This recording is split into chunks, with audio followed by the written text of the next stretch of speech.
Quem me ama realmente guardará minha palavra, e meu Pai o amará, e a ele nós viremos.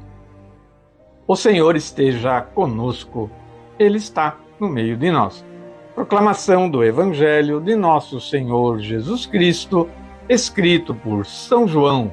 Glória a vós, Senhor. Naquele tempo, disse Jesus: Se me amais, observareis os meus mandamentos, e eu rogarei ao Pai, e ele vos dará outro Paráclito, para que fique eternamente convosco, o Espírito de verdade, a quem o mundo não pode receber, porque não o vê, nem o conhece. Mas vós o conheceis, porque habita convosco e estará em vós. Não vos deixarei órfãos, voltarei a vós. Resta ainda um pouco, e depois já o mundo não me verá.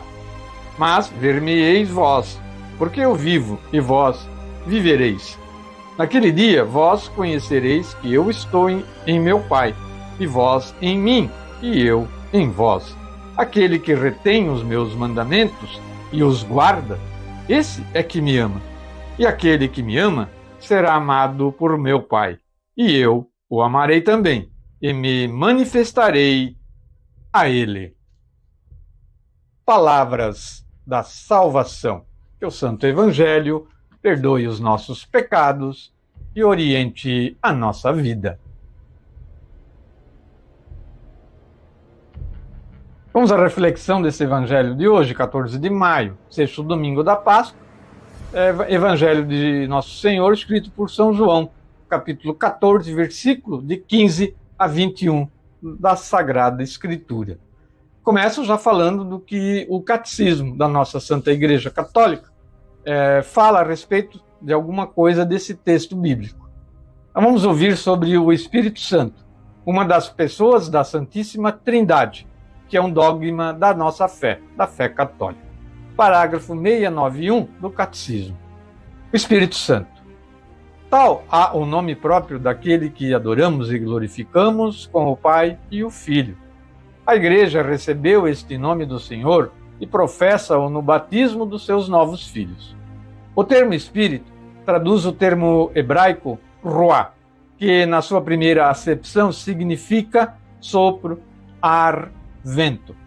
Jesus utiliza precisamente a imagem sensível do vento para sugerir a Nicodemos a novidade transcendente daquele que é pessoalmente o sopro de Deus, o Espírito Divino. Por outro lado, Espírito e Santo são atributos divinos comuns às três pessoas divinas, Santíssima Trindade. Mas, juntando os dois termos, a Escritura, a liturgia e a linguagem teológica designam a pessoa inefável do Espírito Santo, sem equívoco possível com os outros empregos, dos termos Espírito e Santo. As designações do Espírito Santo, parágrafo 692. Jesus, ao anunciar e prometer a vinda do Espírito Santo, chama-lhe o Paráclito, que a letra quer dizer aquele que é chamado para junto. Advocatus. Paráclito traduz-se habitualmente por Consolador, sendo Jesus o primeiro Consolador. O próprio Senhor chama ao Espírito Santo o Espírito da Verdade. 693. Além do seu nome próprio, que é o mais empregado nos Atos dos Apóstolos e nas Epístolas, encontramos em São Paulo as designações Espírito da Promessa, Espírito de Adoção, Espírito de Cristo, Espírito do Senhor, Espírito de Deus. E em São Pedro, Espírito de Glória. São nomes, então, que os apóstolos usavam para designar o Espírito Santo que eles receberam em Pentecostes. E vamos ver o que fala a liturgia diária, o dia a dia com o Evangelho. Prestes a se afastar deste mundo, Jesus continua instruindo seus discípulos a respeito dos seus próximos passos. Não os deixará órfãos. Ao contrário, vai enviar-lhes outro advogado, o Espírito da verdade. O termo advogado, quer dizer paráclito, em grego, encerra uma vasta gama de significados. Defensor, consolador, intercessor. Falava antes ali no catecismo. Para estar em condições de receber o Espírito Santo, há duas exigências: amar a Jesus e obedecer os seus mandamentos. O mundo, isto é, a nossa sociedade, assentada na injustiça, na ignorância da própria fé, não consegue perceber a benéfica presença e a ação transformadora do Espírito Santo. Os discípulos, entretanto, poderão se beneficiar da presença e do amor do Espírito Santo, de Jesus e do Pai. Desse modo, a comunidade estará apta a dar continuidade à obra do Senhor, dia a dia com o Evangelho.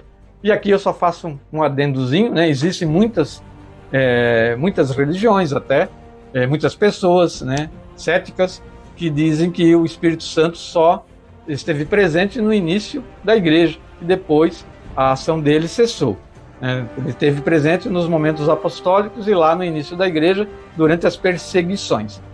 Mas eu falo que sim, o Espírito Santo está presente hoje. Só que aqui a gente já viu, qual é um dos requisitos básicos para que o Espírito Santo se manifeste: amar a Deus, amar ao Senhor Jesus e obedecer os seus mandamentos. Isso está faltando nos nossos dias hoje. Por isso que o Espírito Santo parece não se manifestar.